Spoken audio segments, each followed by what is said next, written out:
Hello friends, कैसे हैं आप सभी का स्वागत है हमारे YouTube channel ultimate education centre पर। और मैं उम्मीद करता हूं कि आपने वो जो फर्स्ट पार्ट आया था वो देख लिया होगा। आज हम इसमें जो बात करेंगे वो करेंगे जो मिड वाले क्वेश्चन है, जो 5 नंबर के क्वेश्चन आते हैं ना, उनके बारे में। पार्ट ब में आती है ना, उनके बारे में। तो देखिए, इसका फर्स्ट क्वेश्चन देखने से पहले आप वो पहले वाला वीडियो देख ले।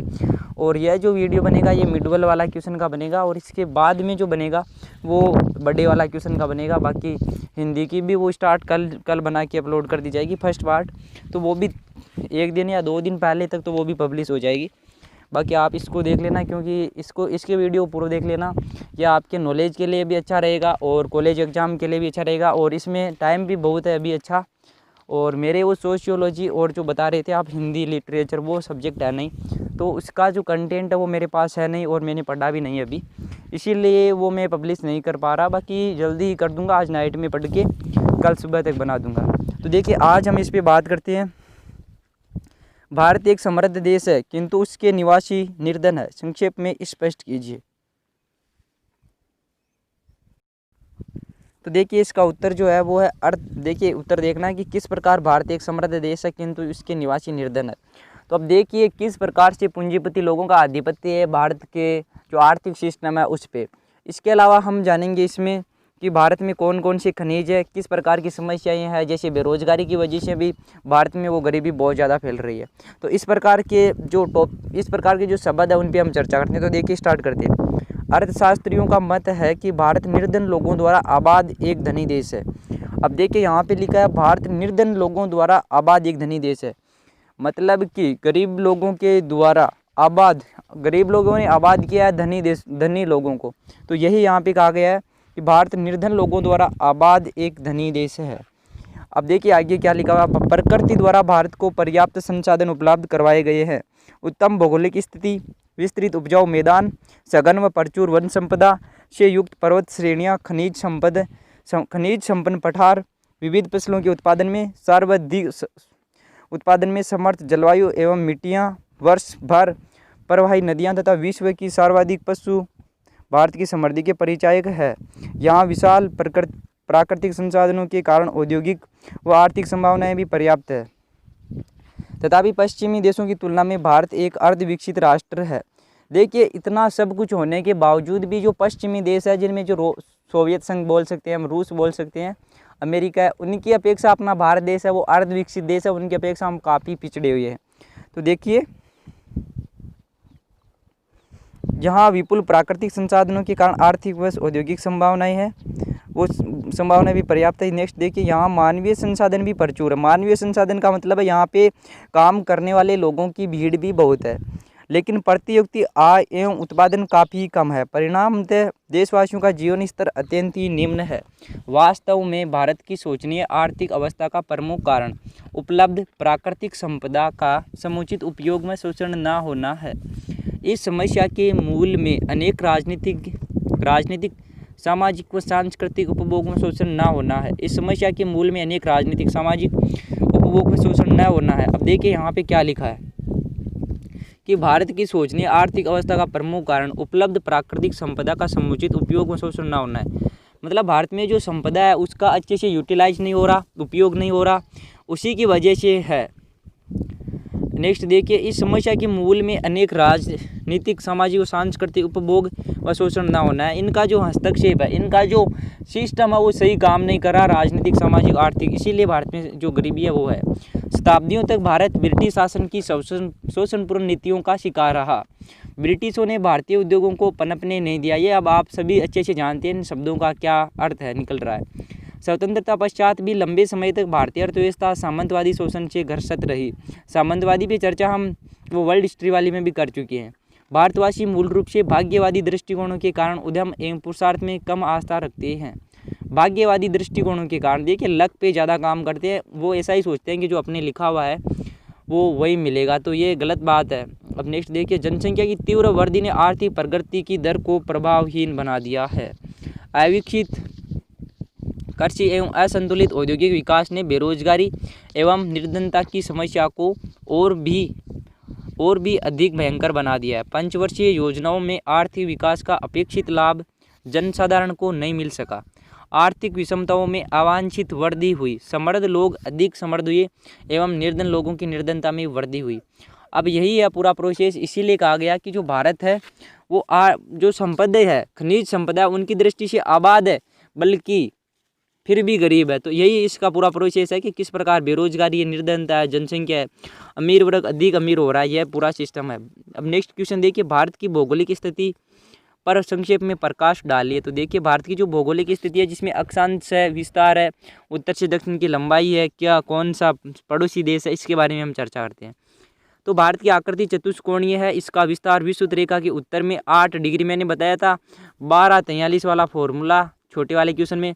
इसके अलावा बताया था कि 75 और 75 तो हो जाएगा 68 + 7 और 97 + 25 हो जाएंगे, लगभग देखिए आप यहाँ पे 122 हो जाएंगे। तो 75 122 1243 याद रखना, जैसे मोबाइल नंबर को याद करते हैं ना, इसी प्रकार से 1243 और 75 122, तो आपको इससे अच्छे तरीके से समझ में आ जाएगा।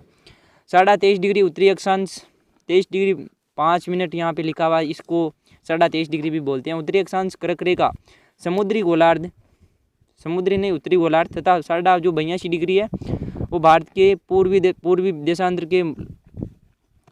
देशांतर देश के लगभग मध्य से गुजरती है। पश्चिमी और पूर्वी दो प्रकार की देशांतर होता है, जो पूर्वी है वो भारत के मध्य से निकलती है। देश की उत्तर से दक्षिण की जो लंबाई है वो है 3214 किलोमीटर और जो चौड़ाई है पूर्व से पश्चिम वो है 2933 किलोमीटर। इसकी स्थलीय सीमा की लंबाई वो है 15,200 किलोमीटर तथा समुद्री सीमा वो है 6,100 किलोमीटर लंबी है। इसका क्षेत्रफल है वो है 32,87,263 वर्ग किलोमीटर। क्षेत्रफल की दृष्टि से भारत विश्व में 7वें स्थान पर है। पूर्वी सोवियत संघ, मतलब 1991 में सोवियत संघ से, जो सोवियत संघ का उस समय विघटन नहीं हुआ था, वो भी भारत से बड़ा था। तो यहाँ पे हम रूस का एग्जाम्पल ले सकते हैं उसकी जगह। जो वहाँ पे सेकंड है कनाडा, ब्राज़ील, USA, ऑस्ट्रेलिया व चीन, और उसके बाद में भारत। और भारत के बाद में कौन सा देश है 8वें नंबर पे, वो आप कमेंट बॉक्स में बताओ, तभी पता चलेगा कि आप साल भर पढ़ाई कर रहे हो कि नहीं। नेक्स्ट देखिए, जनसंख्या दृष्टि से भारत विश्व में दूसरे स्थान पर है, चीन के बाद में, लेकिन बहुत जल्दी हम इसे पीछे छोड़ देंगे। इसकी जनसंख्या नवीनतम जनगणना 2001 के अनुसार 102 करोड़ है तथा औसत जनसंख्या घनत्व 324 व्यक्ति प्रति वर्ग किलोमीटर है। देखिए ये आंकड़े हैं ना, ये पुराने हो चुके हैं, जो पुरानी अब नई बुक्स आएगी ना, जैसे अभी भी ना वो चल तो रही है जनसंख्या वाली, तो 22 के लास्ट तक ऐसी है कि आशा है कि वो नए आंकड़े वो आ जाएंगे। तब तक आपको यही याद रखना है। अभी ये भी 2001 का तो ये भी याद नहीं रखना, 2011 का है वो याद रखना। भारत की स्थलीय सीमाएं वो चीन, पाकिस्तान, बांग्लादेश, नेपाल, भूटान तथा म्यांमार से मिलती है। अब आप बताइए पाकिस्तान के साथ कितने किलोमीटर की सीमा लगती है और सबसे ज़्यादा किसकी लगती है। यह मैंने छोटे वाले क्वेश्चन में करवाया था अच्छी तरीके से करवाया था ट्रिक द्वारा। अब नेक्स्ट देखिए, अफगानिस्तान तथा रूस की सीमाएं भी भारतीय सीमाओं को छूती है, लेकिन भारत का काफ़ी क्षेत्र पाकिस्तान तथा चीन के अनाधिकृत नियंत्रण में होने के कारण इन देशों से भारत का प्रत्यक्ष संबंध नहीं है। अब देखिए यहाँ पे जो भारत है, भारत का है जो संबंध है वो भारत का अफगानिस्तान तथा रूस की सीमा के साथ तक लगा हुआ था। रूस के साथ भी भारत की सीमा लगी हुई थी, लेकिन चाइना और पाकिस्तान ने उस पर अनाधिकृत रूप से उस पर कब्जा जमा लिया, अपना अधिकार बना लिया। तो देखिए, अब देखिए भारत की स्थलीय सीमाएं दो प्रकार की है, प्राकृतिक तथा कृत्रिम। अब प्राकृतिक कौन सी है, कृत्रिम कौन सी है? तो देखिए हिमालय पर्वत श्रृंखला भारत को पूर्ववर्ती सोवियत संघ, नेपाल, चीन, म्यांमार आदि देशों से पृथक करती है और इसे मैकमोहन रेखा कहती है। 4224 किलोमीटर लंबी है। भारत व चीन के मध्य अंतर्राष्ट्रीय सीमा बनाती है। रेड क्लिफ सीमा रेखा पाकिस्तान में भारत के मध्य सीमा निर्धारित करती है। यह अधिकांशतः कृत्रिम सीमा रेखा है। भारत की उत्तरी सीमा पर नेपाल व भूटान स्थित है। तो यह पूरा प्रोसेस है। भारत की भौगोलिक स्थिति, कौन कौन से पड़ोसी देश इसमें शामिल है, किसकी सीमा लग रही है, कौन उत्तर में है, कौन सी बीच में मध्य से निकल रही है, यह पूरा प्रोसेस आप वापस रीड करो। देखिए नेक्स्ट क्वेश्चन, भारत को एक उपमहाद्वीप कहे जाने के क्या क्या कारण रहे? तो देखिए भारत एक उपमहाद्वीपीय धरातल, जलवायु, धर्म, जातियों, भाषा, खान पान, रहन सहन आदि में विभिन्नताओं और विशेषताओं के कारण ही पाश्चात्य विद्वानों ने इसे एक उपमहाद्वीप की संज्ञा दी। तो देखिए यहाँ पे क्या लिखा हुआ है, उपमहाद्वीप क्यों कहा गया भारत को? तो धरातल, जलवायु, धर्म, जाति, भाषा, खान पान, रहन सहन आदि में विभिन्नताओं के कारण, मतलब एक महाद्वीप में होता है ना, उतनी विभिन्नताएं भारत में है, इसीलिए इसे उपमहाद्वीप कहा जाता है। पाश्चात्य विद्वानों ने कहा है। डॉक्टर क्रेसी का तो यह तक कथन है कि भारत को महाद्वीप कहलाने का उतना ही अधिकार है जितना यूरोप का। इसने तो ना कुछ ज़्यादा ही बोल दिया। उपयुक्त कथन के कहे जाने के निम्नलिखित कारण रहे थे। भारत का क्षेत्रफल संपूर्ण विश्व का 2.4% है, अर्थात काफ़ी बड़ा है। भारत में जनसंख्या की अधिकता विश्व की जनसंख्या का 16% होने के साथ साथ यहाँ अनेक भाषा धर्मावलंबी भी पाए जाते हैं। नेक्स्ट देखिए, भारत और पाकिस्तान के संपूर्ण स्थल भाग एक प्राकृतिक सीमा से घिरे हुए हैं। देखिए यहाँ पे सिंधु नदी भी है और इसके अलावा जो उत्तर में हम बात करते हैं तो हिमालय पर्वत श्रृंखला भी है। ये क्या, ये प्राकृतिक सीमा है। यहाँ पे एशियाई देश के भीतर भी भौतिक परिस्थितियाँ संबंधी अनेक अवरोध पाए जाते हैं, यथा पठार, पर्वत, नदियाँ, मरुस्थल, बीहड़, वन क्षेत्र आदि, जिनके फलस्वरूप उत्तर और दक्षिण तथा पश्चिम और पूर्व के बीच निवासियों की भाषाओं, बोलियों, वेशभूषा, खान पान एवं रहन सहन में भारी अंतर पाया जाता है। तो यह सिस्टम है, यहाँ पे अंतर पाया जाता है। इसीलिए भारत को क्या कहा जाता है, भारत को उपमहाद्वीप कहा जाता है। यह क्वेश्चन केवल आपके एग्जाम की दृष्टि से नहीं, आपके नॉलेज के लिए भी अच्छा है। इसके अलावा अगर आप सिविल सेवा की तैयारी करेंगे तो वहाँ पे इसी प्रकार के तर्क वितर्क में क्वेश्चन के है वो आंसर लिखे जाते हैं। और यह जो सीरीज है ना, ये एक तरीके से आप ऐसे बोल सकते हैं कि जो इंडिया की जो ज्योग्राफी है वहाँ पे मेंस का पेपर चल रहा है और प्रैक्टिस हो रही है लिखने की। यही है, यहाँ पे सब कुछ फैक्ट पे बात होती है कि उपमहाद्वीप क्यों कहा जाता है। नेक्स्ट देखिए, भारत विविधताओं में एकता का देश है।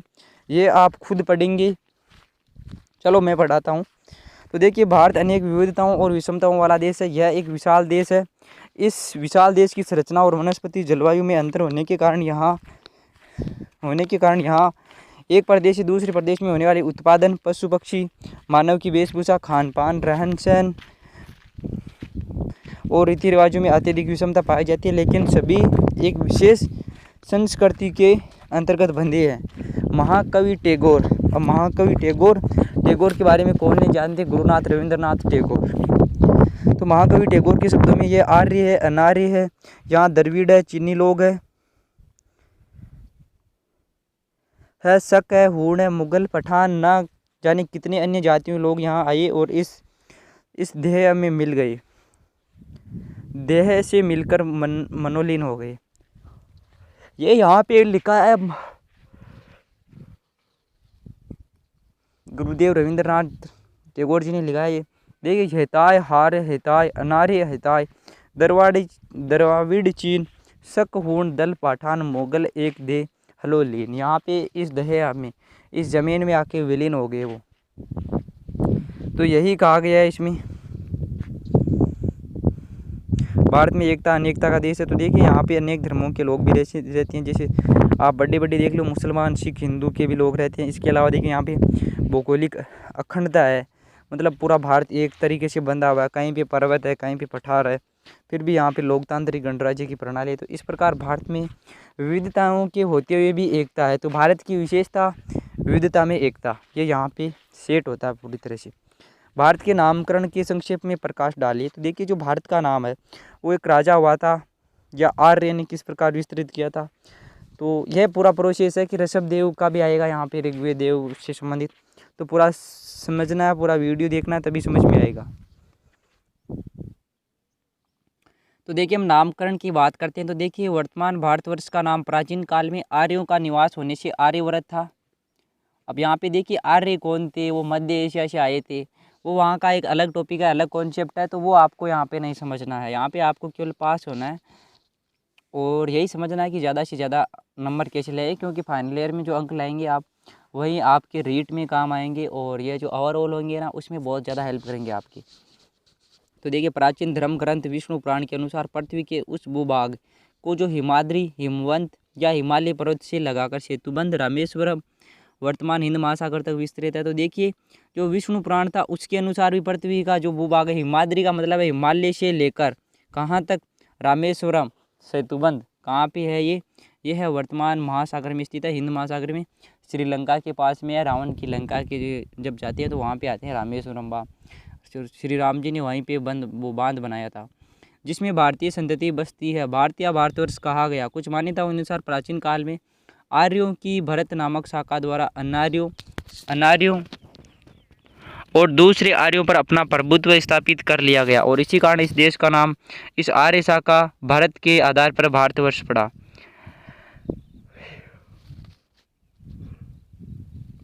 ये यहाँ पे एक किंवदंती है, एक तरीके से बोल सकते हैं यहाँ पे। नेक्स्ट देखिए,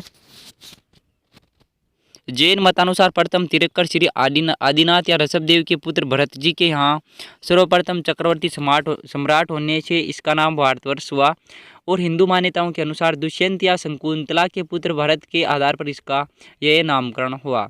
देखिए शकुंतला, दुष्यंत है, ये देखो अलग अलग टाइप के क्वेश्चन है। इनमें जब ऑप्शन से आता ना तो आप बड़ी आसानी से ये इस क्वेश्चन को करेक्ट कर लेते हैं, लेकिन यहाँ पे पैराग्राफ में लिखना आपको। तो ध्यान रखना, जैन मतानुसार के जो जैन धर्म के प्रथम तीर्थंकर थे आदिनाथ, नेमिनाथ, बहुत सारे तीर्थंकर हुए थे, उसमें मल्लीनाथ है। तो उनके एक हुआ था ऋषभदेव, उन ऋषभदेव का पुत्र हुआ था भरत, वो यहाँ पे चक्रवर्ती सम्राट बना था और उसी के नाम पे इसका नाम हिंदुस्तान पड़ा, नहीं भारत नाम पड़ा। अब नेक्स्ट देखिए, आर्य और तो भारतवर्ष के बाद इसका नाम हिंदुस्तान हुआ क्योंकि वैदिक आर्यों ने उत्तर पश्चिम की तरफ बहने वाली नदी को सिंधु कहा और बाद में ईरानियों ने इसे हिंदू की संज्ञा प्रदान की और इस देश को हिंदुस्तान कहा। यूनानियों ने इस नदी को इंडस और रोम निवासियों ने इंडस, देखो इंडोस कहा था यूनानियों ने और निवासियों ने कहा था इंडस निवासियों ने, तथा इस देश को इंडिया कहा। डॉक्टर मजूमदार व सेन के अनुसार यही देश आज भारत नाम से संपूर्ण विश्व में विख्यात है। ज्ञात इतिहास के अनुसार यहाँ अनेक चक्रवर्ती सम्राट हुए। मध्यकाल में यहाँ मुस्लिम शासन रहा और कई शताब्दियों तक अंग्रेजों के अधीन रहने के बाद 1947 ईस्वी में 15 अगस्त को तो स्वतंत्र हुआ और 26 जनवरी 1950 को हम गणतंत्र बने, हमारा संविधान लागू हुआ। यहाँ संविधान स्वीकार किया गया तथा संपूर्ण प्रभुत्व संपन्न जन गणतंत्रात्मक गणराज्य बना, जिसे आज भारतीय गणतंत्र कहा जाता है। ये भारत के जो नामकरण था उसका इतिहास है। बड़ा अच्छा और इजीली क्वेश्चन है और शानदार क्वेश्चन है, बहुत अच्छा नॉलेज के लिए। तो ये क्वेश्चन ना आपकी लाइव शेयर कर देंगे यार, ये इतनी इंपॉर्टेंट है। भारत के भौतिक भूभागों की विशेषताओं पर टिप्पणी लिखिए। और देखो मैं बार बार बोल रहा हूँ कि वो फर्स्ट वाला वीडियो आप देख लो, 1 घंटे का टाइम लगेगा लेकिन वो देख लो, क्योंकि वो देखोगे ना तभी यहाँ पे चीज़ें लिंक होगी आपकी। ये भौतिक विभाग के बारे में वहाँ पे मैंने ओवरव्यू के रूप में बताया था कि 4 भागों में डिवाइड है, कौन सा क्या सिस्टम से काम कर रहा है, बट आप देखोगे नहीं और इसी से तो प्रॉब्लम होती है ना, आगे समझ में नहीं आता, फिर बोलते हैं कि कुछ समझ में नहीं आ रहा, वो वीडियो अच्छा नहीं है, वो नहीं है, तो वो आपकी प्रॉब्लम है। देखिए भारत के भूभागों पर विशेषताओं पर टिप्पणी लिखी थी, तो विशेषताओं पर टिप्पणी लिखनी है, यहाँ पे पॉइंट से हम वर्णन नहीं करेंगे।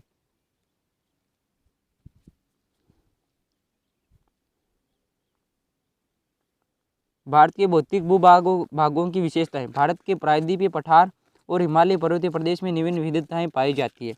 अब प्रायद्वीपीय पठार क्या होता है, देखो प्रायद्वीप क्या होता है, महाद्वीप क्या होता है, ये सब ना फिजिकल ज्योग्राफी के हैं, वहाँ पे हम अच्छी से इसके बारे में चर्चा करेंगे। तो देखिए दक्षिण पठार पृथ्वी की ऊपरी सतह के ऐसे स्थिर भूभाग है जहाँ कभी भी पर्वत निर्माण क्रिया का प्रभाव नहीं पड़ा। पर्वत निर्माण क्रिया क्या होती है, वो वहीं पे होती है जब 2 प्लेटें नीचे अंदर की तरफ, सियाल सीमा निफे वाला और जो है प्लेट टेक्टोनिक सिद्धांत, प्लेट विवर्तनिक सिद्धांत है, तो वो समझना पड़ेगा। यहाँ पे ये बहुत अच्छी किताब है, इसमें इतना अच्छा लिंकेज सिस्टम दिया गया है कि आप एक किताब के आसपास में 4 किताबों का अध्ययन करेंगे तभी मज़ा आएगा। दक्षिणी पठार या प्रायद्वीप भारत सदैव से ही कठोर भूभाग रहा है। अब देखो मैंने वहाँ पे छोटे वाले क्वेश्चन में बताया था कि वहाँ पे तालाबों का निर्माण क्यों किया जा रहा है, नहरों का निर्माण क्यों नहीं किया जाता दक्षिण भारत में, वो बात यहाँ पे आ रही है कि जो दक्षिणी का पठार है, प्रायद्वीपीय पठार, वो बहुत कठोर है, तो वहाँ पे नहरें बनाना आसान नहीं है। पृथ्वी के धरातल का वह भाग जो कैम्ब्रियन युग से कभी भी स्थायी रूप से समुद्र के नीचे गया, यद्यपि कहीं कहीं अस्थायी रूप से ऐसा हो गया, क्योंकि कैम्ब्रियन युग के बाद इस भाग के अंतरिक्ष में कोई सामुद्रिक अवसाद नहीं पाए जाते हैं।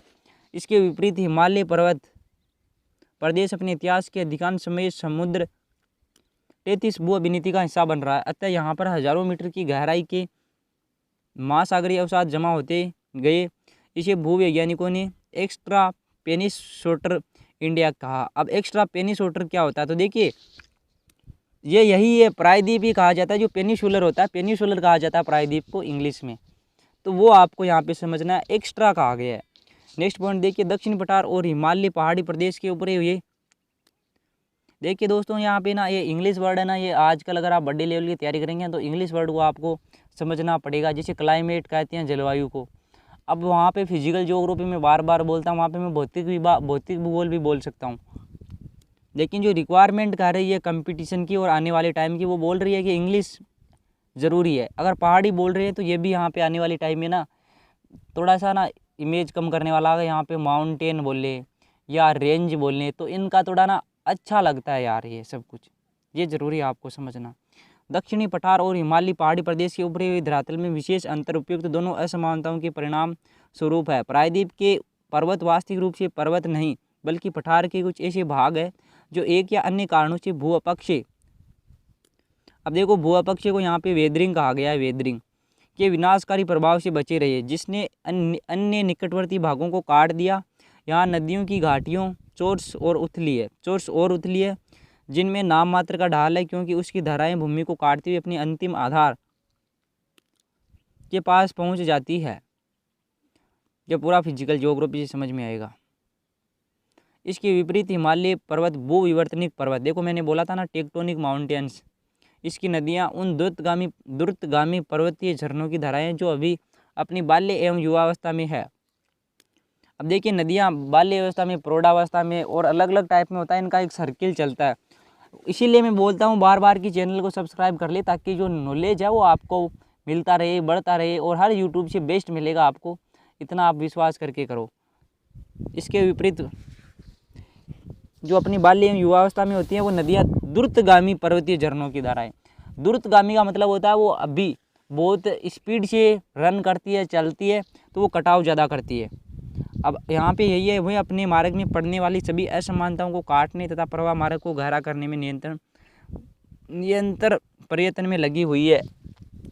तो यहाँ पे यही देखना है कि देखो प्रायद्वीपीय विशेष जो बटार है उनकी विशेषता यही है कि वो कठार है, 33 भूविनीति का हिस्सा है, उभरे हुए प्रदेश है, किस प्रकार टेक्टोनिक से बने हैं ये आपको समझना है। नेक्स्ट क्वेश्चन देखिए, महान हिमालय पर ग्रेटर इनर हिमालयज पर संक्षिप्त टिप्पणी लिखी है। तो देखिए महान हिमालय, यह हिमालय की उत्तरतम तथा, अब देखो यहाँ पे जो हिमालय पर्वत है उसको 3-4 भागों में डिवाइड करती है, उत्तरी हिमालय, मध्य हिमालय और दक्षिणी हिमालय बोलते हैं। तो ये महान हिमालय वो उत्तरी हिमालय को कहा जाता है। जो हिमालय की उत्तरतम तथा सबसे लंबी श्रेणी है, इन्हें हिमाद्री भी कहते हैं। अब हिमाद्री क्यों कहते हैं? क्योंकि यहाँ पे हिम जमी हुई होती है हर समय ये, इसीलिए इसे हिमाद्री कहा जाता है। फर्स्ट वाला वीडियो देख लो, बहुत अच्छे समझ में आएगा ये। इसका विस्तार पश्चिम में सिंधु नदी से पूर्व में ब्रह्मपुत्र के मोड़ तक एक चाप के रूप में, इसकी चौड़ाई लगभग 150 किलोमीटर तथा औसत ऊंचाई 6000 मीटर है। 40 से अधिक ज्ञात शिखर 7600 मीटर से अधिक ऊंचे हैं। उत्तर पश्चिम की ओर जास्कर श्रेणी लाद कर, वो देखो मैं बोलता हूँ वापस, काराकोरम, लद्दाख, जास्कर, ये 3 श्रेणियाँ हैं, जिसमें से जास्कर श्रेणी है वो इसी श्रेणी में विकसित है। जिसके पीछे सिंधु नदी बहती है। इस प्रदेश में रूपसू व देवसाई नामक उच्च मैदान स्थित है। ये देवसाई और ये रूपसू नाम है ना, ये IAS के प्री के पेपर में आए हुए हैं ये सब के सब, कि सिंधु नदी कहाँ से बहती है, कौन सी श्रेणी से बहती है। नेट और JRF में इस प्रकार के क्वेश्चन पूछे जाते हैं। महान हिमालय व लघु हिमालय के मध्य कश्मीर की प्रसिद्ध घाटी स्थित है। पूर्व में इस श्रेणी का विस्तार ब्रह्मपुत्र के मोड़ तक है। इस भाग में सर्वोच्च शिखर नामचबरवा 7555 मीटर है। अब यहाँ पे एक वो भूगोलविद है, उनका नाम है किंगडन वार्ड के मतानुसार यह श्रेणी पूर्व में चीन तक विस्तृत है तथा साल्विन, मिकांग व यांगटीसी नदियों के उद्गम इसी श्रेणी में स्थित है। किंतु मेसन तथा वाडिया के मतानुसार यह श्रेणी दक्षिण की तरफ मुड़ जाती है। इस श्रेणी की रचना ग्रेनाइट व नाइस शैलों से हुई है। इसके उत्तरी ढाल साधारण तथा दक्षिणी ढाल अत्यंत तीव्र है। देखिए यहाँ पे क्या है, इतना संभव नहीं है, फिर भी देखो उत्तरी ढाल है जो चाइना की तरफ वाला भाग है वो साधारण है, जबकि जो अपनी तरफ है दक्षिणी ढाल वो अत्यंत तीव्र है। इस श्रेणी में सिंधु, सतलज व दिहांग की संकीर्ण घाटियाँ स्थित है। श्रेणी के मध्य भाग में गंगा, यमुना व सहायक नदियों के उद्गम स्थित है। ये सब तो 3 पार्ट में डिवाइड है। हिमालय वहाँ से निकलती है, जैसे गंगा नदी है गंगोत्री से निकलती है, यमुनोत्री से निकलती है, वो अलग अलग जगह पे मिलती है। तो देवप्रयाग, रुद्रप्रयाग, कर्णप्रयाग, विष्णुप्रयाग, जितने भी ये प्रयाग वाले सिस्टम है वहाँ पे नदियों का उद्गम है और वहाँ पे मेला भी भराया जाता है। ये कल्चर से संबंधित हो जाता है, मेला नाम आती है। हिमालय की नदियों की विशेषताओं पर संक्षेप में प्रकाश डालिए। तो देखिए हिमालय की नदियों की विशेषताएं। तो देखिए हिमालय में प्राय सभी नदियों के 3 खंड है, पर्वतीय, मैदानी व डेल्टाई। जो पर्वतीय क्षेत्रों में बहती है वो पर्वतीय, मैदानी में बहती है जैसे गंगा नदी, कोसी नदी बिहार का शोक है वो नेपाल से होकर बहती है। तो देखिए यह सिस्टम है। पर्वतीय, मैदान में डेल्टाई भी है। तो डेल्टाई भारत में सबसे बड़ा डेल्टा है विश्व का, वो भी आपको यहाँ पे याद रखना है। कौन सा है वो कमेंट बॉक्स में बताओ, क्योंकि वे फर्स्ट वाले पार्ट में बता दिया। हिमालय की कुछ नदियां सिंधु, सतलज, ब्रह्मपुत्र हिमालय से भी प्राचीन है। अब देखो यहाँ पे पूर्वगामी नदियों का नाम एक दिया आता है यहाँ पे। तो वो पूर्वगामी नदियाँ वो नदियाँ हैं जिनका संबंध है वो हिमालय की उत्पत्ति से भी पहले है। ये क्वेश्चन पूछे गए हैं, बार बार बता रहा हूँ मैं।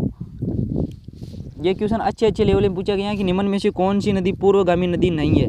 तो ये 3 नदियां हैं ना, जो गंगा नहीं, सिंधु, सतलज व ब्रह्मपुत्र, ये हिमालय की उत्पत्ति से पहले भी बहती थी। इनका प्रवाह क्षेत्र था। तो देखिए इनके पार्श्वों पर स्थित नदी सोपानों के भूगर्भिक हलचलों के फलस्वरूप हिमालय के उत्थान एवं घाटी के नवोन्मेष, जो देखो यहाँ पे लिखा है रिजोवेंशन के प्रमाण है। जो ये घाटियाँ बनी हुई है ना, देखो मैं एक ड्राइव करता हूँ ना, एक देखो जैसे ये हिमालय है। अब यहाँ पे काराकोरम ऊपर भी है, फिर लद्दाख, काराकोरम, लद्दाख और फिर जास्कर, इस प्रकार की 3 श्रेणियाँ, इसे ट्रांस हिमालय कहते हैं। यहाँ पे आपको समझना, अगर हम यहाँ पे अगर इंडिया के मैप की बात करें तो देखो, और इस प्रकार से अपना इंडिया का मैप है। तो ये इस प्रकार चाप के आकार की पहले बात तो ये। अब यहाँ पे जो बहती है वो बहती है ब्रह्मपुत्र इधर असम की तरफ से, और इधर बहती है कौन सी, सिंधु नदी, और गंगा नदी है यहाँ पे, सतलज है तो ये सतलज, ये सप्त सिंधु प्रदेश वाला। अरे कहाँ पे आके बसी थी, तो देखो ये यहाँ पे है, जो जहाँ पे देखो हम देखते हैं, जैसे देखो रावी, चेनाब है, सतलज है, जहाँ पे सतलज से अपने राजस्थान में भी आती है, इंदिरा गांधी नहर, व्यास नदी से, गोविंद सागर वाला है, पूरा जम्मू कश्मीर में जो वुल्लर झील है, गोविंद सागर झील है, यहाँ पे बहुत सारी परियोजनाएं भी है, एक जलप्रपात भी है। इसके अलावा यहाँ पे एक गोर्ज भी है सिंधु नदी का।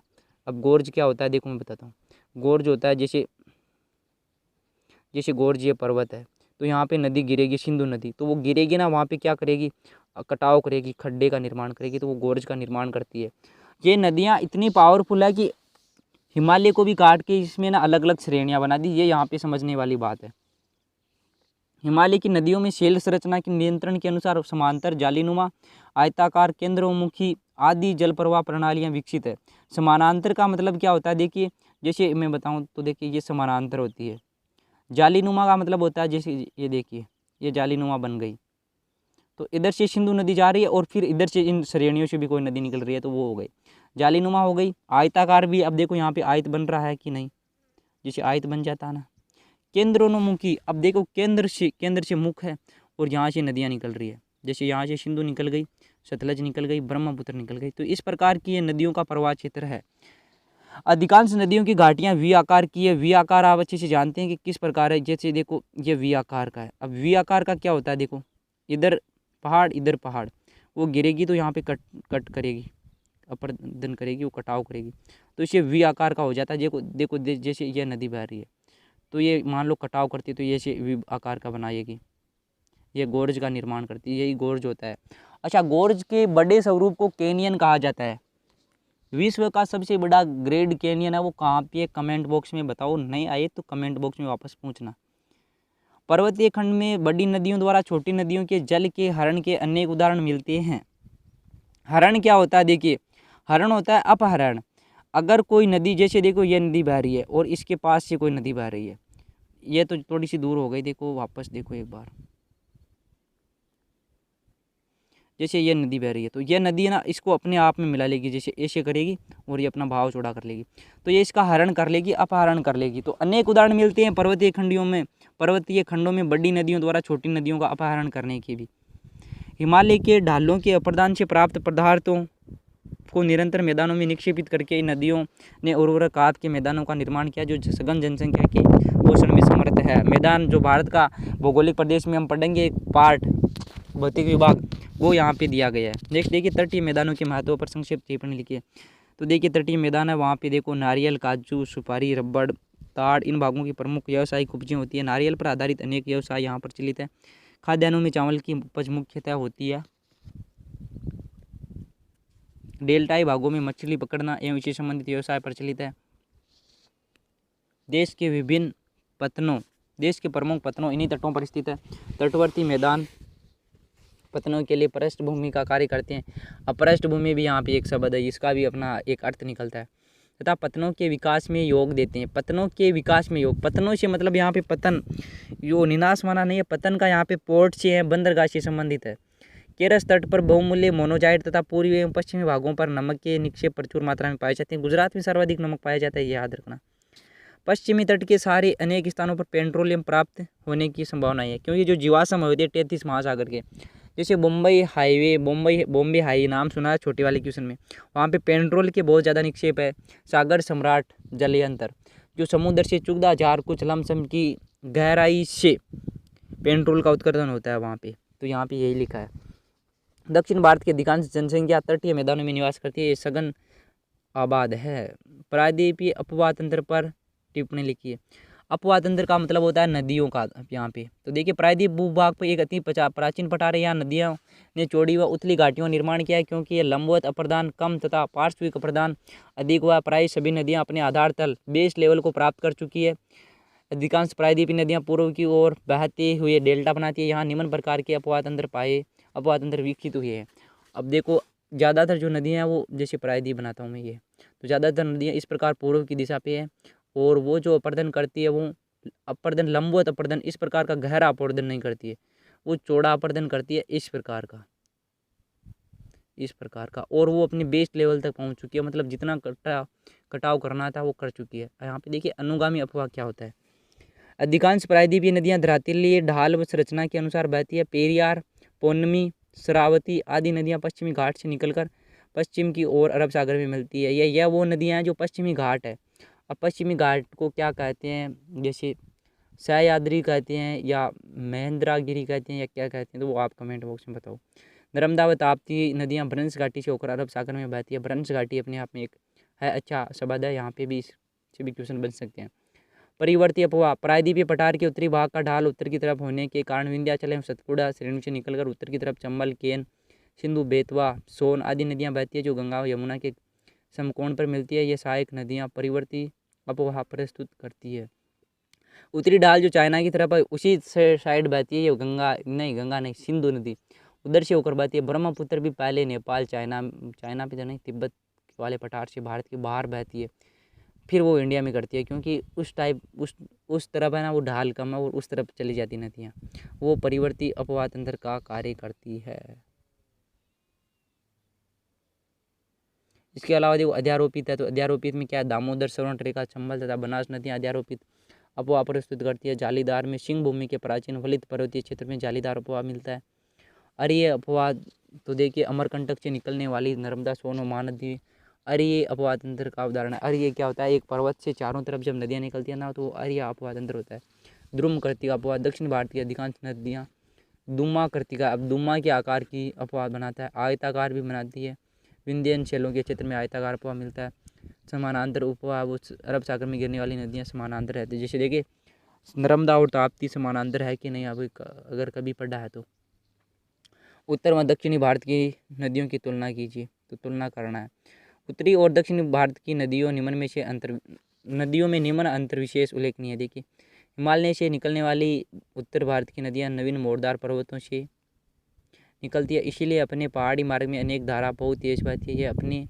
यह सभी अपने मार्ग की शैलों को तेजी से काटने का कार्य कर रही है, अतः उसकी पर्वतीय मार्ग की घाटियाँ गहरी एवं खंडयुक्त है, जबकि दक्षिण की नदियाँ अधिक पुरानी है, उनकी घाटियाँ छोटी व छिछली है तथा प्रपातों को छोड़कर इनका ढालू बहुत ही साधारण है। अधिकांश नदियाँ प्राय आधार तल के समीप पहुँच चुकी है। हिमालय की नदियों के मार्ग में पर्वतीय मैदान, डेल्टा आदि की अलग अलग अवस्थाएं पाई जाती है, लेकिन दक्षिणी पठार की नदियों का मैदानी भाग बहुत ही थोड़ा है, अतः हिमालय से निकलने वाली नदियों में सिंचाई और नाव चलाने की सुविधा पाई जाती है, लेकिन दक्षिण की नदियाँ इस दृष्टि से प्राय उपयोगी नहीं है। केवल डेल्टाई भागों में ही इनमें नावें चलाई जा सकती है तथा सिंचाई के लिए उपयोग किया जा सकता है। सिंपल कॉन्सेप्ट है, एक बार वापस रीड करना समझ में आ जाएगा। हिमालय की नदियों को बड़ी बड़ी हिमानियों से निरंतर जल मिलता है, क्योंकि वहाँ पे क्या है, हिमानियों मतलब बर्फ से जल मिलता है, इसीलिए वो निरंतर बहती है। जबकि जो दक्षिण भारत की नदियाँ है वो वर्षा के जल से ही पूरित होती है, अतः उत्तरी नदियाँ वर्ष भर बहती है, जबकि दक्षिण भारत की नदियाँ हैं वो ग्रीष्म ऋतु में सूख जाती है। ये यहाँ पे कॉन्सेप्ट है। हिमालय की नदियाँ काफ़ी कम जलप्रपात बनाती है, किंतु प्रायद्वीप की प्रायः सभी नदियाँ पठारों से उतरते समय मार्ग में झरने बनाती हैं, जिनका उपयोग जल विद्युत शक्ति उत्पादन में किया जाता है। नेक्स्ट देखिए, उत्तर के विशाल मैदान के हाँ, तब नेक्स्ट क्वेश्चन की चर्चा करते हैं। वो देखिए क्वेश्चन संख्या 12, उत्तर के विशाल मैदान के महत्व पर संक्षिप्त टिप्पणी कीजिए। तो देखिए एक बार इनकी रीडिंग ही करते हैं, क्योंकि अगर थोड़ा बहुत भी समझाने की कोशिश करेंगे तो वीडियो बहुत लंबा बन रहा है। देखिए उत्तर के विशाल मैदान का महत्व। उत्तरी मैदान का विस्तार समस्त देश के 1/3 क्षेत्रफल पर है। यहाँ देश की 45% जनसंख्या निवास करती है। भौगोलिक एवं आर्थिक दृष्टि से इसका महत्व अधिक है, किंतु भूगर्भिक संरचना की दृष्टि से यह भाग नवीनतम होने के कारण महत्वहीन है। इस मैदान का महत्व निम्नलिखित तथ्यों से स्पष्ट है। देखिए जो भारत के भौगोलिक प्रदेश है उनको 3-4 भागों में बांटते हैं, तो उनमें से एक उत्तर का विशाल मैदान है। यहाँ पे 1/3 क्षेत्रफल है कुल क्षेत्रफल का, और यहाँ पर 45% जनसंख्या निवास करती है। और इनके देखिए इनके महत्वता के पॉइंट देखिए। इस मैदान की रचना उर्वरक आंप से होने के कारण यह कृषि संपन्न प्रदेश है तथा भारत का अन्न भंडार कहलाता है। तापमान व आर्द्रता की भिन्नता के आधार पर यहाँ फसलों की विविधता पाई जाती है। नेक्स्ट पॉइंट देखिए, इस मैदान में असंख्य नदियाँ प्रवाहित होती है, जिनमें से अधिकांश हिमालय से निकलने वाली सदावाहिनी नदियाँ हैं। उत्तर प्रदेश में पंजाब के शुष्क भागों में सिंचाई के लिए यह विशेष उपयोगी है। नेक्स्ट देखिए, उत्तरी मैदानों की नदियों के मार्ग में जहाँ भी प्रपात स्थित है वहाँ जल विद्युत शक्ति विकसित की गई है। उत्तरी मैदान की नदियाँ नौका रोहण के योग्य है। समतल व कोमल शैलों से निर्मित होने के कारण यहाँ सड़क व रेल मार्गों का उत्तम विकास संभव हुआ है। नवीन शैलों से निर्मित होने के कारण इस मैदान में खनिजों की कमी है। मैदान के पूर्वी एवं पश्चिमी छोरों पर कहीं कहीं कोयला एवं पेट्रोलियम प्राप्त होने की संभावनाएं अवश्य है। नेक्स्ट पॉइंट देखिए, शताब्दियों से यह मैदान सघन जनसंख्या के पोषण में समर्थ रहा है। भारतीय सभ्यता एवं संस्कृति यहीं फली फूली है। नेक्स्ट पॉइंट देखिए, यह मैदान भारतीय इतिहास, राजनीति एवं धर्म का भी केंद्र रहा है। यह भारत की समृद्धि एवं गौरव का प्रतीक रहा है। सिंधु नदी पर संक्षेप में प्रकाश डालिए। तो देखिए, यह नदी लद्दाख श्रेणी के उत्तरी भाग में 5000 मीटर की ऊंचाई से निकलती है। कैलाश चोटी के दूसरी ओर सिंगी खबाब और दक्षिण की ओर गरतंगचू नदियों आकर इसमें मिलती है। कैलाश चोटी की दूसरी ओर से सिंगी खबाब और दक्षिण की ओर गरतंगचू नदियों आकर इसमें मिलती है। इस महानदी को अलिंग, कांगड़ी, तिरचमीर, गेसरब्रम, केंटू, रकापोशी, नंगा पर्वत आदि शिखरों से हिमनदियों का जल प्राप्त होता है। सिंधु नदी लद्दाख श्रेणी के उत्तरी भाग में लगभग 400 किलोमीटर तक प्रवाहित होकर स्काई के समीप लद्दाख श्रेणी को पुनः काटती है। नागा पर्वत का चक्कर लगाकर दक्षिण पश्चिम की तरफ मुड़कर यह नदी हजारा प्रदेश को पार कर पंजाब के मैदान में उतरती है। देखो ऐसे तो कुछ समझ में आएगा नहीं, तो इसीलिए आपको क्या करना है, कारोक्रम लद्दाख जास्कर की श्रेणी का जो मैप है वहाँ पे आप जाइए और जो मैं पढ़ रहा हूँ इन शब्दों को वहाँ पे देखिए, तभी ये समझ में आएगा। अगर मैं वहाँ पे मैप लगाऊंगा ना और तो और ज़्यादा टाइम खराब होगा।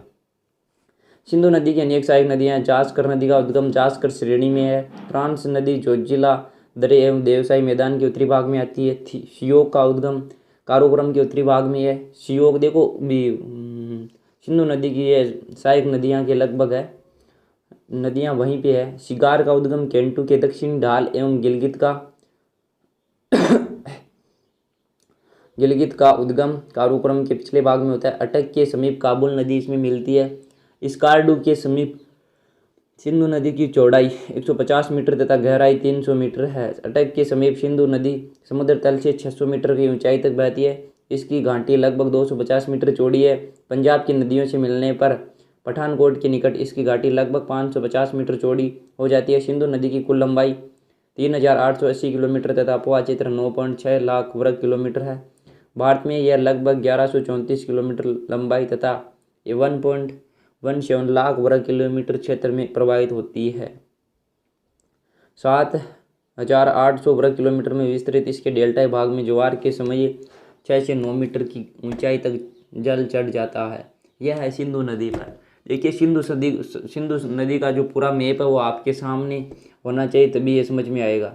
नेक्स्ट देखिए, हिमालय क्षेत्र की अफवाह प्रणाली पर संक्षेप में प्रकाश डालिए। देखिए हिमालय क्षेत्र का अफवाह अनुगामी नहीं है। अनुगामी अफवाह में जब नदियाँ पर्वतों से निकलती है तो उनका प्रारंभिक अफवाह पथ उसके अफवाह प्रदेश के ढाल के अनुसार ही होता है। अर्थात जल अफवाह नए प्रकट भू खंड के ढाल के अनुरूप होने लगता है। इस नदियों का बहाव मोड़ के बीच की घाटियों में उनकी रचना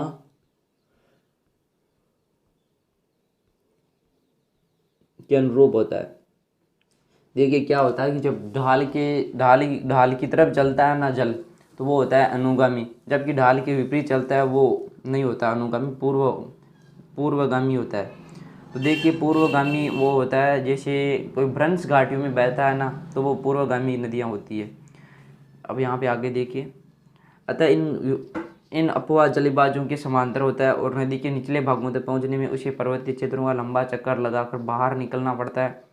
किंतु हिमालय की कुछ नदियों का अपवाह अधिकांशतः पूर्वगामी अपवाह भी है, क्योंकि नेपाल की अरुण और कोसी, भारत की सिंधु, ब्रह्मपुत्र, सतलज तथा तीस्ता नदियां हिमालय पर्वत के निर्माण से पूर्व उत्तर से दक्षिण की ओर प्रवाहित होती है।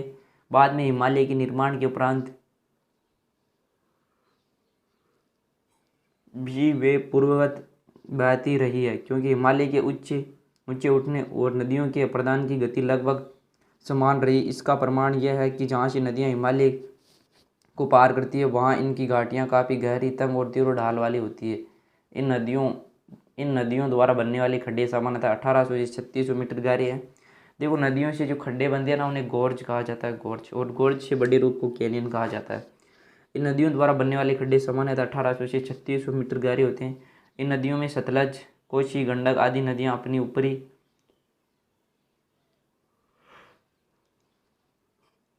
घाटियों पहाड़ियों को शीर्ष कटाव की ओर निरंतर पीछे की तरफ बढ़ती जा रही है। भारत के वर्षा विभागों पर संक्षिप्त टिप्पणी लिखी है। तो देखिए भारत में वर्षा का वितरण अत्यंत विषम है। संपूर्ण देश की वर्षा का औसत 109 सेमी है, 40 इंच है। संपूर्ण देश में दक्षिणी पश्चिमी मानसून द्वारा 86 सेमी, लौटते मानसूनों द्वारा 5 सेमी, ग्रीष्मकाल में 13 सेमी, शीतकाल में 2.5 सेमी औसत वर्षा होती है।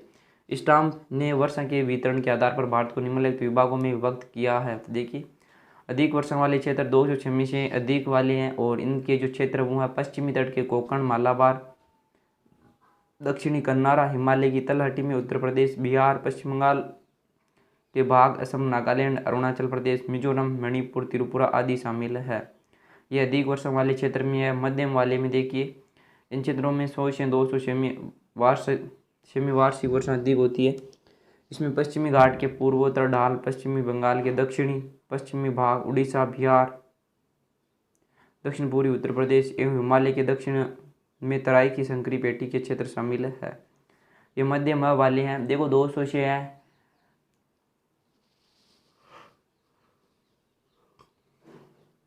200 प्लस वाले अधिक है, 100 से वाले मध्यम है, और न्यून वाले 50 से 100 है, और अपर्याप्त वाले 50 सेमी से कम होता है, जिसमें रेगिस्तान होता है। कोपेन के अनुसार भारत को जलवायु प्रदेशों में विभक्त कीजिए। तो देखिए कोपेन ने 1936 में वनस्पति के आधार पर, देखिए यहाँ पे आधार पूछा गया, वनस्पति के आधार पर संसार की जलवायु को संशोधित वर्गीकरण प्रस्तुत किया। उनकी मान्यता था कि किसी भी स्थान की प्राकृतिक वनस्पति जलवायु, तापमान और वर्षा दशाओं को परिलक्षित करती है। उनका कहना था कि जो वनस्पति है उसके द्वारा कंट्रोल होती है जलवायु, तापमान, वर्षा।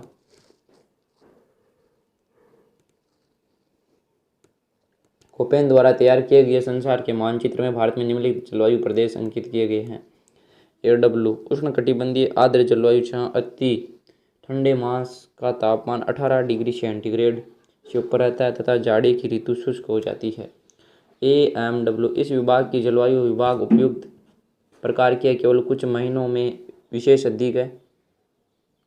अधिक मानसून वर्षा द्वारा होती है। जाड़े की ऋतु आवश्यक से शुष्क होती है। AS उष्णकटिबंधीय आर्द्र जलवायु, जहाँ शीतकाल की अपेक्षा ग्रीष्मकाल हो। यह देखो ये कोपेन ने कोड बनाए थे, ए अलग चीज का है,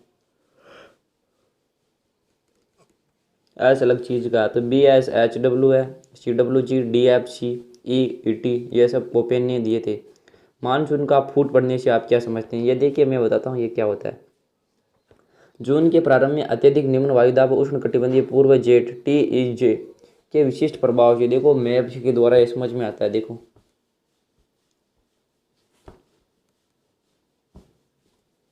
जैसे यह मैप है, यहाँ पे पश्चिमी घाट, यहाँ पे पूर्वी घाट है। देखो यहाँ से जब जून के महीने में यहाँ पे बहुत ज़्यादा दबाव बनता है, पूरे भारत में ही बनता है। जैसे यहाँ पे मरुस्थल वाले में बनता है ITCZ, वो उष्णकटिबंधीय दबाव क्षेत्र कुछ ऐसा बनता है। अब यहाँ से देखो तापमान उठा, बादल उठे और वो यहाँ पे टकराएंगे ना केरल के तट पर 5 जून के लगभग, तो मानसून अचानक से बहुत तेज़ वर्षा होगी, जिससे उसे ही तो मानसून का फूट पड़ना कहते हैं।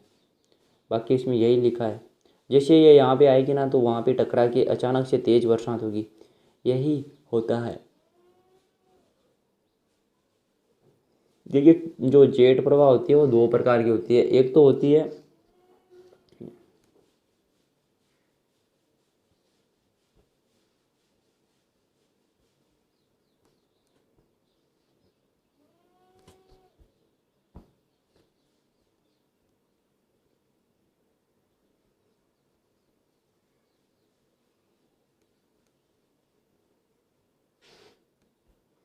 देखो, एक तो जेट वायु वो इधर से चलती है, एक इधर से चलती है। तो इधर से वाली चलती है वो जो देखिए इधर वाली, तो वो चलती है गर्मी में और इधर वाली चलती है सर्दी में। तो ग्रीष्म ऋतु में जो चलती है ना उन्हें टीज कहते हैं, उष्णकटिबंधीय जेट प्रवाह। नेक्स्ट देखिए, उस मानसूनी वर्षा की विशेषताओं पर संक्षेप में प्रकाश डालना। देखिए ग्रीष्मकालीन दक्षिणी पश्चिमी मानसून से जून से सितंबर देश की कुल वर्षा का 75% प्राप्त होता है।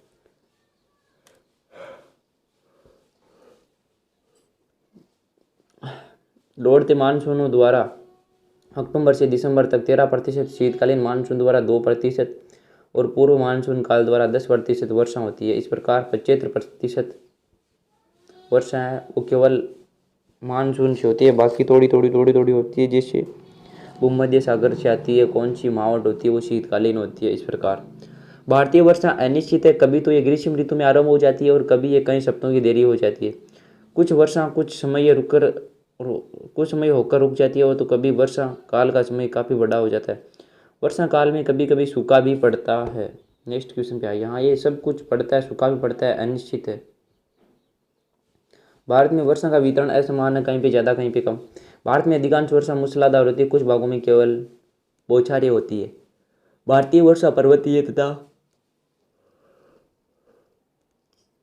ऊंचाई से प्रभावित वायु के सम्मुख ऊंचे पर्वत होने के कारण उनसे टकराकर वाष्प युक्त वायु ऊपर उड़ती है और सम्मिलित होकर वर्षा करती है। इस तरह पर्वत के ढाल पर पर्याप्त वर्षा होती है, किंतु पर्वतों के प्रमुख विमुख ढालों पर कुछ किलोमीटर के अंतर पर वर्षा बहुत कम होती है। यह वृष्टि छाया क्षेत्र बन जाता है। देखिए वृष्टि छाया क्षेत्र क्या होता है, जैसे कोई बादल, जैसे कोई पर्वत है वो बादल से टकराया, एक साइड तो उसकी वर्षा होगी और एक साइड क्या बनेगा उसका, वो बनेगा छाया वृष्टि क्षेत्र।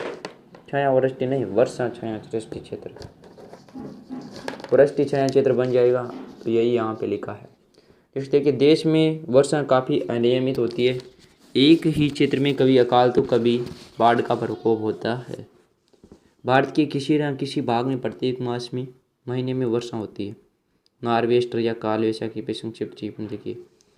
मार्च से मई माह तक जबकि तापमान बढ़ते तथा निम्न वायुदाब की दशाएं विकसित होती जाती है। पवनों की दिशा एवं मार्ग भी बहुत महत्वपूर्ण है। इस समय तक पवनों की दिशाएं परिवर्तित हो जाती है तथा निकटवर्ती स्थलों एवं समुद्र में स्थानीय पवनें चलने लगती है। उत्तरी भारत में दिन में पश्चिमी पवनें तेज बहती है, जबकि रात्रि को यह पवनें शिथिल पड़कर अनिश्चित दिशा में बहने लगती है। इन गर्म पवनों को लू कहते हैं। ये पवनें मैदानों पर दिन में असाधारण गर्मी के कारण चलती है। जब इन शुष्क पवनों से आर्द्र पवनें मिलती है जो भीषण तूफान तथा आंधियाँ होती है। इनका वेग कभी कभी 100 से 130 किलोमीटर प्रति घंटा होता है। इनसे ओलावृष्टि व कभी कभी तेज वर्षा भी हो सकती है। आंधियों में धूलकण मिले होने से दृश्यता प्राय कम हो जाती है। बंगाल में इन तूफानों को काल वैशाखी कहते हैं। इस समय ये धूल के गर्म तूफान उत्तरी पश्चिम भारत में बाहरी भागों की तरफ आती रहती है, इससे बहुत हानि होती है। यह गर्म पवनें दक्षिण भारत में नहीं चलती क्योंकि वहाँ समुद्री प्रभाव अधिक होता है। देखो नार्वेस्टर या काल वैशाखी क्या होता है, यह सब कुछ ना दबाव व तापमान का ही खेल है। जैसे सूर्य ना दक्षिण की तरफ जाता है तो 0 डिग्री के पास में जाएगा ना जब उत्तर से। जैसे देखिए मैं बताता हूँ आपको, ये सूर्य का ही है पूरा लपड़ा। सूर्य से ही तापमान बढ़ता है, वहाँ पे दाब होता है। तो यही होती है, ये बहुत खतरनाक होती है। एक बार वापस रीड करोगे तो आपको ये समझ में आ जाएगी।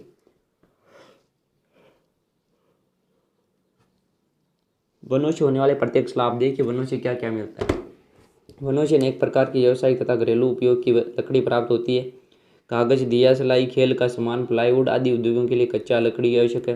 वनों से अनेक प्रकार की गौण उपजें प्राप्त होती है जो अनेक उद्योगों एवं उपयोगों में उपयुक्त होती है, जैसे लाख, गोंद, चमड़ा, रंगने के पदार्थ, औषधियाँ, जड़ी बूटियाँ, ऐसे ही पदार्थ। वनों से लगभग 40 लाख व्यक्तियों को व्यवसाय तथा आजीविका के अवसर प्राप्त होते हैं। लकड़ी काटने, चीरने, ढोने, पदार्थ एकत्रण आदि व्यवसाय वनों पर ही आधारित है। वनों को ठेके पर देने से राष्ट्र को प्रति वर्ष आय प्राप्त होती है। वनों में पशुचारण भी किया जाता है। वनों के अनेक प्रकार के जीव जंतु होते हैं। इनके आखेट से भी लोगों को आजीविका मिलती है। वनों के आखेट पर प्रतिबंध लगा दिया गया है। वनों में राष्ट्रीय उद्यान तथा अभयारण्य स्थापित किए गए जहाँ जीवों को संरक्षण प्रदान किया जाता है। नेक्स्ट क्वेश्चन देखने से पहले हम देखते हैं इसमें क्वेश्चन कितने हैं टोटल।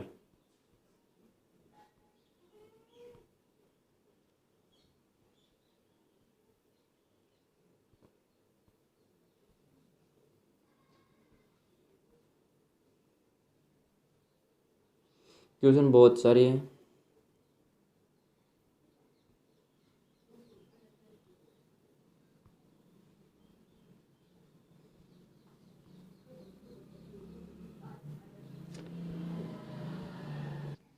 देखिए नेक्स्ट क्वेश्चन है, भारत में वनों की दुर्दशा के कारणों पर संक्षेप में प्रकाश डालिए। आप खुद से प्रकाश डाल सकते हैं इस पर। प्रशासनिक दृष्टि से देखो, वन है वो 3 प्रकार के होते हैं, सुरक्षित वन, रक्षित वन और एक होता है अवर्गीकृत वन। कौन सा होता है? अवर्गीकृत वन होता है। देखिए सुरक्षित वन में क्या होता है, वहाँ पे सरकार का नियंत्रण होता है और कड़े पाबंद होते हैं।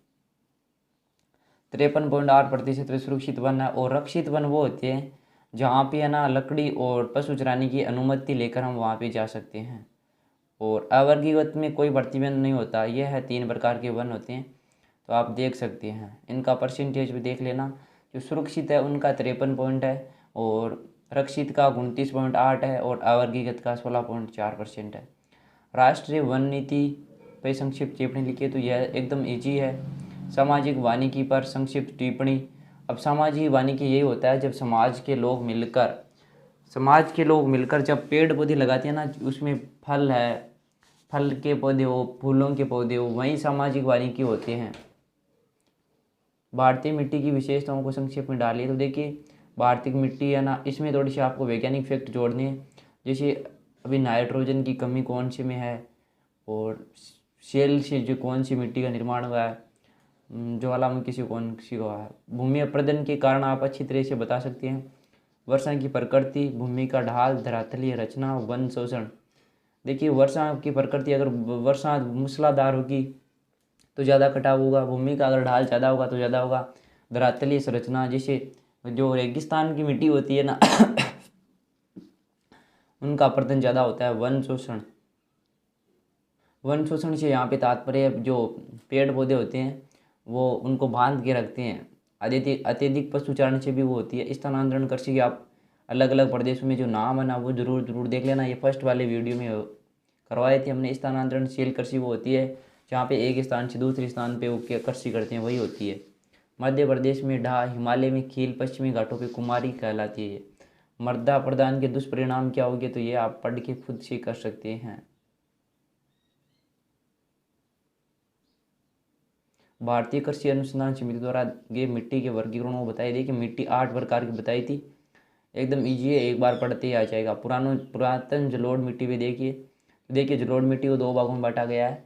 एक तो होती है बांगर और एक होती है खादर।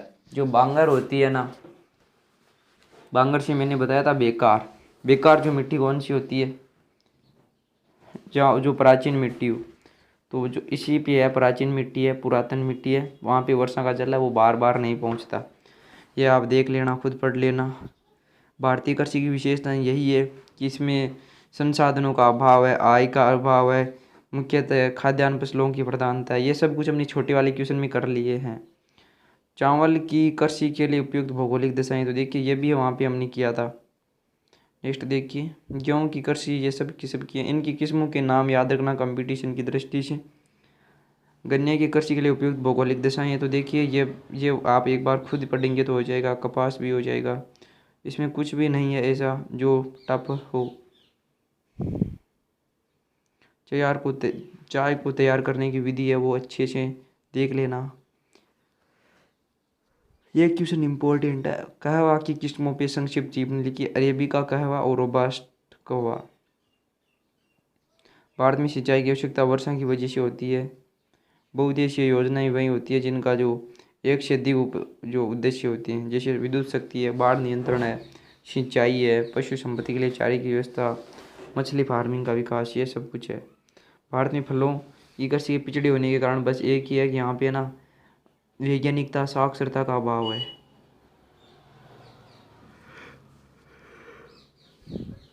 नहरी सिंचाई के लाभों पर संक्षिप्त टिप्पणी लिखिए। जो नहर के द्वारा सिंचाई होती है ना उसके बारे में लिखना है। भारत में खनिज उद्योगों से संबंधित समस्या को संक्षेप में बताइए। सेमी प्रॉब्लम में देखो, जैसे परिवहन की समस्या है, जल की समस्या है, कहीं पे लाइट की समस्या है, कहीं पे मजदूरों की समस्या है, शोषण हो रहा है। लौह अयस्क के प्रकार की बात करें तो देखो, अयस्क है वो 4 प्रकार। लौह अयस्क 4 प्रकार का होता है। हेमेटाइट है, इसके अलावा जो है मैग्नेटाइट, लिमोनाइट, साइडेराइट होता है। मैग्नीज के उपयोगों को संक्षेप में बताइए। तो देखिए, मैग्नीज का उपयोग इस्पात में भी होता है। इसके अलावा बहुत सारी जैसे अचुंबकीय प्रकृति के निर्माण के, जैसे चुंबक होता है ना, चुंबक भी अचुंबकीय जो आकर्षित नहीं करने का गुण होता है वो होता है। वायुयान में होता है, युद्ध सामग्री में होता है, यंत्रों में होता है। इस प्रकार इनके प्रयोग आप देख सकते हैं। एल्यूमिनियम के साथ इसका उपयोग प्रतिरोधक के रूप में किया जाता है। क्लोरीन गैस, ब्लीचिंग पाउडर, इसके अलावा लेपों को सुखाने के लिए, रोगन ने लेपों को सुखाने के लिए, तो उन सब में किसका उपयोग किया जाता है? मैग्नीज का उपयोग किया जाता है। अब्रक के विभिन्न अब्रक के भी देखो यही है, ईंटें भी बनाई जाती है, तार भी बनाए जाते हैं, और ये इसमें ताप सहन करने की बहुत गजब की क्षमता होती है। और डायनेमो, बिजली, यातायात, दमन भट्टियों इनमें किया जाता है।